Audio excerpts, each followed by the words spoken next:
Charo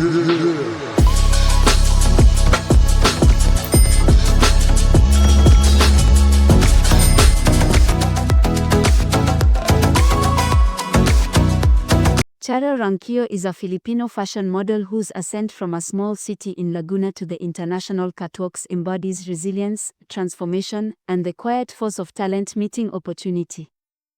Best known for placing among the top contestants in the Ford Supermodel of the World competition and for modeling for major labels and editorial magazines, Ronquillo has been described as that unique look from the Philippines.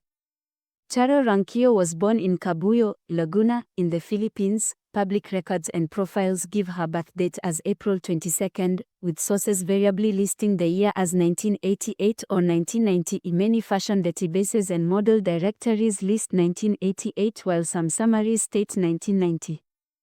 I note this discrepancy below and flag it where it matters. Her childhood was rooted in a provincial Filipino upbringing marked by family routines, school life, and the small joys of local neighborhood games and gatherings. In many later interviews, she has recalled a tomboyish youth, short hair, a confident way of carrying herself, and a competitiveness that showed up in sports and rough-and-tumble play. That early physicality would later translate into a distinctive presence on stage and in front of the camera. A formative moment occurred during ordinary mall time, playing basketball in an arcade, where a talent scout noticed her. The encounter might have remained a footnote if not for a gradual shift in how she viewed her looks and the possibilities around modeling. As she grew more aware of fashion and presentation, modeling moved from an improbable idea to a concrete goal. Public information about Ronquillo's family is intentionally private in many profiles. She is generally described as coming from a regular Filipino family in Laguna rather than from long-time industry connections. This background, simple but supportive, appears often in profiles used to contextualize her breakthrough as self-made rather than the product of privilege. Several profile pages and interviews emphasize that her family was not part of the fashion world, which made her transition into modeling more remarkable to local media.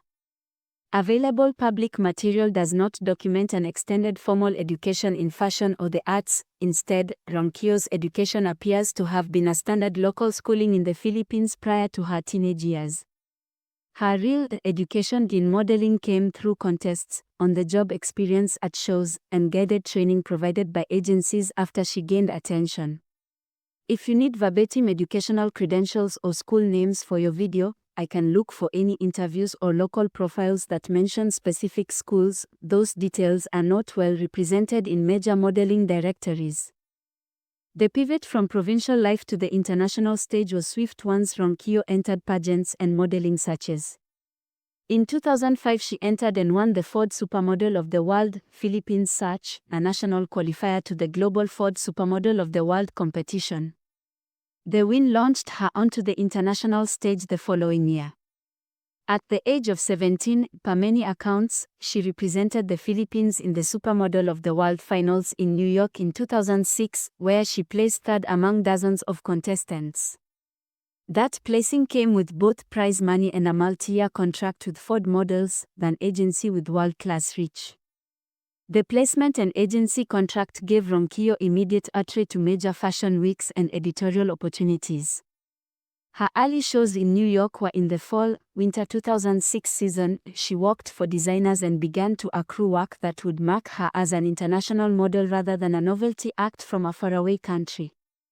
In interviews later, she recalled how overwhelming and exhilarating these early departures were, leaving home for New York, the learning runway routines, and navigating a new life in the demanding world of fashion. Charo's rise was steady and pragmatic. What began as a competition success matured into consistent bookings, new shows, catalog jobs, and print editorials. Between 2006 and 2011 she appeared at New York Fashion Week and in seasonal runways for lines such as Nanette Lapo, Kenneth Cole, Lela Rose, BCBG, and more, designers who put her on major runways and exposed her to international buyers and editors. She was also featured in editorials and glossy magazines, Teen Vogue, Vogue Spain, Marie Claire US and France editions, ELLE Vietnam, then more, work that demonstrated her versatility across beauty and high fashion. The editorial credits signaled to the industry that she could carry the photogenic nuance needed for magazine storytelling as well as the athleticism required for the runway. A significant moment of mainstream visibility came when she modeled for Chloe Dao on the finale of Project Runway Season 2, mixing reality television visibility with high-fashion credentials. She also appeared in major retail and advertising campaigns, Old Navy, Macy's, and Saks Fifth Avenue among them, work that expanded her exposure beyond fashion insiders to everyday consumers. Throughout this period she maintained relationships with several agencies, reflecting a global career, Ford Models in New York and Chicago, Francina Models in Barcelona, and representation across Europe and the US, enabling her to work across markets. 2005 winner, Ford Supermodel of the World, Philippines National Search. 2006 third place, Ford Supermodel of the World, Finals in New York, awarded contract with Ford Models and a significant prize.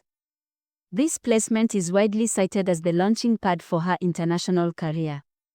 2006 to 2013, and beyond, regular appearances at New York Fashion Week and other major runways, editorial spreads in global magazines including Vogue Spain, Teen Vogue, Marie Claire, and Elle Vietnam, ad campaigns for major retail brands.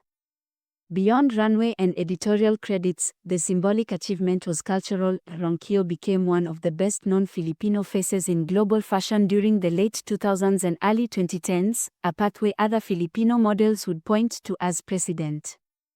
Models.com has tracked her updates and appearances over the years, reflecting continued professional activity across markets. Charo has kept a relatively private personal life in terms of family and relationships. Like many international models, she has balanced an itinerant professional life, moving between New York, Los Angeles, European fashion cities, and the Philippines, with maintaining a degree of normalcy off the runway.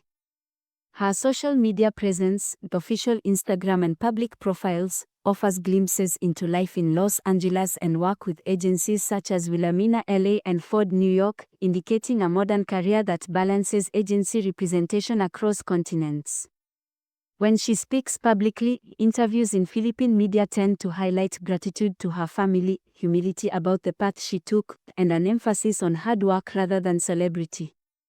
Those themes help shape public perception, a model who remembers origins and who frames success as the product of diligence and opportunity. Charo Ronquillo's public record shows very few controversies. Her career followed the more traditional arc of models who break into the international circuits without major public scandals, contest wins, agency contracts, fashion shows, shoots. The challenges that appear in interviews are typical of modeling life: long absences from home, the intense scrutiny of body and appearance, the unpredictable rhythms of castings and bookings, and navigating a business that can be both glamorous and exhausting. There is no major, well-documented public controversy attached to her name in reputable news sources. Public profiles and fashion directories do not emphasize a large philanthropic portfolio for Ronquillo the way they might for celebrity activists. That said, many models of her generation support local causes, mentorship programs, and occasional charity fashion events. Specific philanthropic involvements are best verified through interviews or direct announcements, social media posts, agency press releases. If you want, I can perform a deeper search for charity event appearances, benefit shows, or public statements tied to causes, then cite those exact events.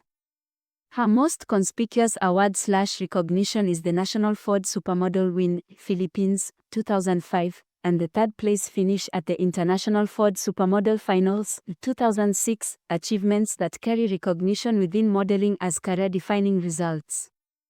Beyond contest placements, industry recognition comes through sustained editorial and runway credits, agency representation, and being profiled in fashion directories and magazines. These are the professional currencies of the modeling world and are the kinds of awards that indicate peer and market recognition. Following her initial surge between 2006 to 2013, Ronquillo continued to work in fashion with occasional editorial updates and catalog/advertising projects through the 2010s. Models.com lists work items into the late 2010s, and her social media indicates she has maintained a presence in Los Angeles and continued affiliation with major agencies DG, Ford, Wilhelmina. As of the latest public listings, she remains a recognized name and a professional model with past runway and editorial highlights. Charo Ronquillo's legacy sits at the intersection of national pride and international achievement. For aspiring Filipino models, her story is tangible evidence that global modeling careers can begin in provincial towns and progress to major fashion capitals. She helped broaden the industry's perception of Filipino beauty and contributed to a slow but important diversification of faces on the catwalk and in print, so that the Philippines is included among the sources of identifiable, bankable modeling talent. Her career demonstrates several enduring lessons. Visibility matters. One competition win can open global doors when coupled with skill and professionalism. Durability over spectacle. Her steady shows and editorial work, rather than tabloid drama, produced longevity. Representation. Being a visible Filipino model on major runways contributed to a slowly changing industry aesthetic, and for that, her presence carries symbolic importance.